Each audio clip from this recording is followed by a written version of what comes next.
मैं दीपक कुमार, सहायक आचार्य EFM राजकीय महाविद्यालय 12। पिछले वीडियो में पढ़ा था हमने अंतर्राष्ट्रीय व्यापार के उपभोग, लाभ एवं महत्व। आज हम पढ़ेंगे अंतर्राष्ट्रीय व्यापार के दोष, हानियाँ, अवगुण अथवा अंतर्राष्ट्रीय व्यापार के विपक्ष में तर्क। यद्यपि अंतर्राष्ट्रीय व्यापार से अनेक आर्थिक, सामाजिक, राजनीतिक लाभ प्राप्त होते हैं, पर अंतर्राष्ट्रीय व्यापार से होने वाली हानियाँ इतनी भयंकर है कि उसके नियंत्रण की प्रवृत्ति को बल मिलता है। अंतर्राष्ट्रीय व्यापार से होने वाली प्रमुख हानियाँ निम्न हैं। सबसे पहला बिंदु है इसका विदेशी प्रतियोगिता के कारण घरेलू उद्योगों का पतन। प्रतिस्पर्धा तब तक अच्छी तरह लाभप्रद मानी जा सकती है जब तक प्रतियोगिता करने वाले राष्ट्रों का आर्थिक विकास समान स्तर पर हो।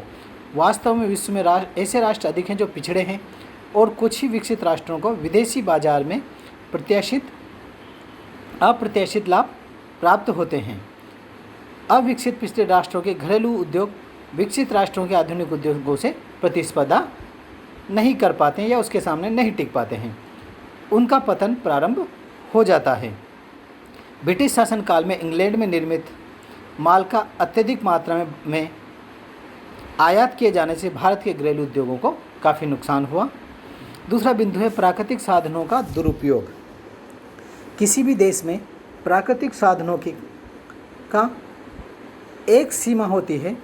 अंतर्राष्ट्रीय व्यापार के कारण पिछड़े राष्ट्रों के प्राकृतिक साधनों का उपयोग विकसित राष्ट्र बड़े पैमाने पर करने की चेष्टा करते हैं। अतः पिछड़े देश जब तक उन प्राकृतिक साधनों के उपयोग करने के लायक होते हैं तब तक इन साधनों का भंडार ही समाप्त हो जाता है। जैसे भारत में अभ्रक और मैग्नीज का अधिकांश उपभोग अभी तक विदेशियों द्वारा ही हो रहा है, जबकि अब हमें अपने उद्योगों को बड़ी मात्रा में इसकी आवश्यकता होगी, लेकिन अब तक इसका भंडार लगभग खाली हो चुके हैं। आत्मनिर्भरता को हतोत्साहन। अंतर्राष्ट्रीय व्यापार से प्रत्येक अर्थव्यवस्था एक दूसरे पर निर्भर हो जाती है। एकाकी व्यापार से देश की अर्थव्यवस्था पंगु बन जाती है और अर्थव्यवस्था में आत्मनिर्भरता का भी अभाव आ जाता है। देश का एकांकी एवं असंतुलित आर्थिक विकास। अंतर्राष्ट्रीय व्यापार से तुलनात्मक लागत सिद्धांत के अनुसार प्रत्येक देश उन वस्तुओं के उत्पादन में विशिष्टीकरण अपनाता है जिन्हें वह सर्वाधिक सक्षम एवं कुशल है तथा अधिक लाभ प्राप्त करता है।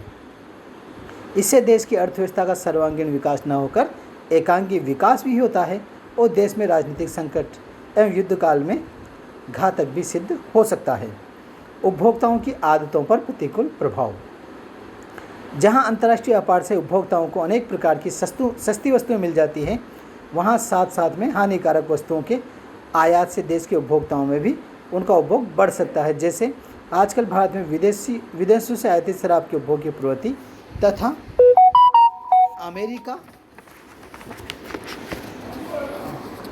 अमेरिका के बीटल्स को भारत में गांजा और भांग पीने की आदत। 19वीं शताब्दी में चीन के लोग भारत की अफीम के आदी हो गए थे। इसी प्रकार अंतर्राष्ट्रीय व्यापार देशवासियों के स्वास्थ्य, चरित्र एवं आदतों पर बुरा प्रभाव डालता है। अगला बिंदु है इसका राशिपातन एवं गलाघोंट प्रतिस्पर्धा। अंतर्राष्ट्रीय व्यापार से विकसित देशों में विदेशी बाजार हथियाने के लिए परस्पर प्रतिस्पर्धा में इतने उलझ जाते हैं कि कभी कभी अपनी वस्तु को लागत से कम कीमत पर बेचने को तत्पर हो जाते हैं। इससे घरेलू उद्योगों का पतन होता ही है, साथ ही साथ एकाधिकारी प्रवृत्तियां पनपने लगती हैं, जिससे आर्थिक शोषण के प्रयास प्रबल होते हैं। अगला बिंदु है इसी का अति उत्पादन एवं कम उत्पादन का भय। अंतर्राष्ट्रीय व्यापार से अंतर्राष्ट्रीय विशिष्टीकरण को प्रोत्साहन मिलता है और बाजारों का विस्तार होता है। बाजारों के अत्यधिक विस्तार से मांग का ठीक पता नहीं लग पाता है। प्रत्येक देश अंतर्राष्ट्रीय व्यापार से अधिक लाभ कमाने की दृष्टि से ज़्यादा मात्रा में उत्पादन करता है या अपने उत्पादन को अधिक मात्रा में बढ़ाता है। इससे विश्व में उत्पादन अधिक के आर्थिक मंदी का कारण बन सकता है।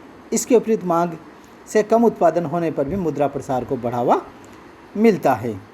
प्राथमिक उद्योगों वाले देशों को क्षति।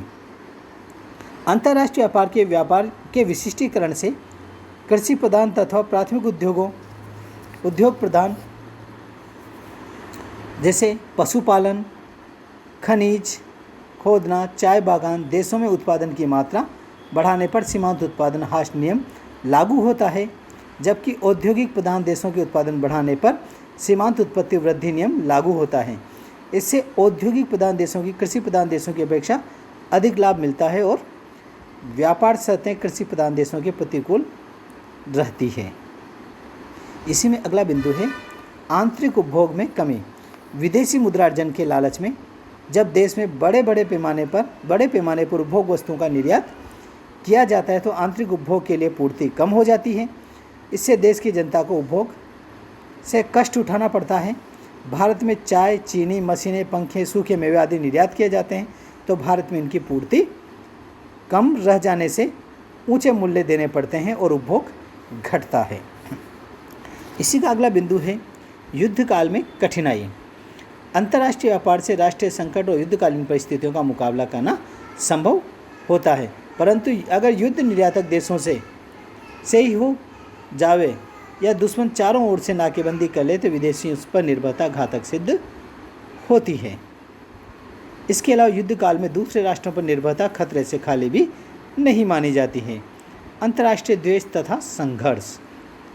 जब तक अंतर्राष्ट्रीय व्यापार में शोषण की प्रवृत्ति नहीं होती तब तक सद्भावना और सहयोग बढ़ता है, पर जब अंतर्राष्ट्रीय व्यापार में शोषण की प्रवृत्ति प्रबल होने लगती है तो शोषण बढ़ने लगता है। तब ये इतने अधिक द्वेष से परिवर्तित हो जाते हैं कि युद्ध का आमंत्रण भी दे देते हैं। 1930 की आर्थिक मंदी के बाद विभिन्न देशों में पारस्परिक द्वेष बढ़ता गया यहाँ तक कि सन 1939 में यह द्वितीय विश्व युद्ध के रूप में भी परिणत हो गया। इंग्लैंड का साम्राज्य स्थापना में कितने ही संघर्ष करने पड़े। अगला बिंदु है प्रतिकूल व्यापारिक शर्तों में क्षति।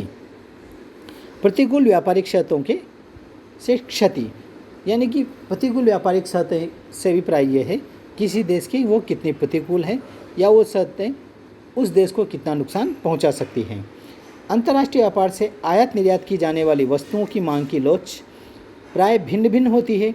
अतः जिस देश की वस्तुओं की मांग की लोच विदेशों से अधिक लोचदार और विदेशों में आयातित माल की मांग कम लोचदार है तो ऐसे देशों की प्रतिकूल व्यापारिक शर्तों के कारण हानि उठानी पड़ती है। जैसे भारत के लिए विदेशों से आयातों की तो अनिवार्यता है, जबकि निर्यातों की मांग लोचदार है। अतः प्रतिकूल व्यापारिक शर्तों के कारण क्षति उठानी पड़ती है। राजनीतिक दासता। यह कहावत सत्य है, व्यापार राजनीतिक दासता को जन्म देता है। इंग्लैंड ने व्यापार के माध्यम से ही भारत में अपना साम्राज्य अपनाया था और 150 से 200 वर्षों तक भारत को अपने राजनीतिक दासता की जंजीरों में जकड़ा रखा। भारत जैसे अनेक देशों के उदाहरण हैं, जैसे जो एशिया, अफ्रीका आदि महाद्वीपों में पाश्चात्य दासता की कहानी कहते हैं। अतः अंतर्राष्ट्रीय व्यापार राजनीतिक दासता को भी जन्म देता है। इसी का अगला बिंदु है प्रदर्शन प्रभाव के दोष। अंतर्राष्ट्रीय व्यापार के कारण विकासशील देशों के समृद्ध परिवारों पर प्रदर्शन का प्रभाव भी पड़ता है। वे अपने साधनों से पूंजी निर्माण में न लगाकर विदेशियों के समान उत्कृष्ट उपभोग की ओर अग्रसर होते हैं। इससे देश के विकास में भी बाधा उत्पन्न होती है और गरीबी तथा अमीरी का अंतर या जीवन स्तर में बढ़ता जाता है, बाधा आती है। इसी के लिए अगला बिंदु है उच्च कोटि की वस्तुओं से देशी उपभोक्ता वंचित। उच्च कोटि की वस्तुएं का प्राय निर्यात किया जाता है और आंतरिक उपभोग के लिए प्राय घटिया माल ही बचता है। इस प्रकार आंतरिक व्यापार के कारण देश के उपभोक्ताओं को उच्च कोटि की वस्तुओं के उपभोग से भी वंचित रहना पड़ता है, क्योंकि विदेशों में अंतर्राष्ट्रीय व्यापार के समय प्रतिस्पर्धा अधिक होती है, तो वहाँ जितनी अच्छी मात्रा में वस्तु होगी उसकी क्वालिटी उस वस्तु का ही उतनी मात्रा में निर्यात किया जा सकता है। आर्थिक शोषण। अंतर्राष्ट्रीय व्यापार की असमान शर्तों के कारण विकसित देश प्राय अविकसित राष्ट्रों का या पिछड़े राष्ट्रों का शोषण करते हैं। अगला बिंदु है इसी का, राजनीतिक एवं प्रशासनिक भ्रष्टाचार। अंतर्राष्ट्रीय व्यापार में बड़ी बड़ी व्यापारिक कंपनियों में एकाधिकार जमाने, क्रय विक्रय के सौदे तय करने तथा अत्यधिक लाभ अर्जन हेतु रिश्वत, कमीशन आदि भ्रष्ट तरीके से राजनीतिक एवं प्रशासनिक भ्रष्टाचार को बढ़ाते हैं। इसी का अगला बिंदु है और अंतिम बिंदु है, पिछड़े राष्ट्रों में रोजगार वृद्धि में बाधा। अंतर्राष्ट्रीय व्यापार के कारण पिछड़े राष्ट्र विकसित राष्ट्रों के उत्पादन की प्रतिस्पर्धा में नहीं टिक पाते हैं, अतः उनके निर्यात एवं उत्पादन स्तर नीचे होते हैं। मांग की पूर्ति आयातों से की जाती है, अतः रोजगार नहीं बढ़ पाता व बेरोजगारी भी बढ़ती है। उपरोक्त देश अब इसका अपन थोड़ा सा सारांश देख लेते हैं। उपरोक्त दोष एवं हानियाँ इतनी भयावह है कि प्रत्येक राष्ट्र अंतर्राष्ट्रीय व्यापार पर अनेक प्रकार के प्रतिबंध लगाता है। आर्थिक स्वावलंबन पर जोर दिया जाता है। अतः यदि सतर्कता बरती जाए और विवेकपूर्ण ढंग से विदेशी व्यापार पर प्रभावी नियंत्रण रखा जाए तो अंतर्राष्ट्रीय व्यापार देश के सर्वांगीण विकास और आर्थिक समृद्धि का मार्ग प्रशस्त कर विश्व बंधुत्व की भावना को प्रेरित कर सकता है। धन्यवाद।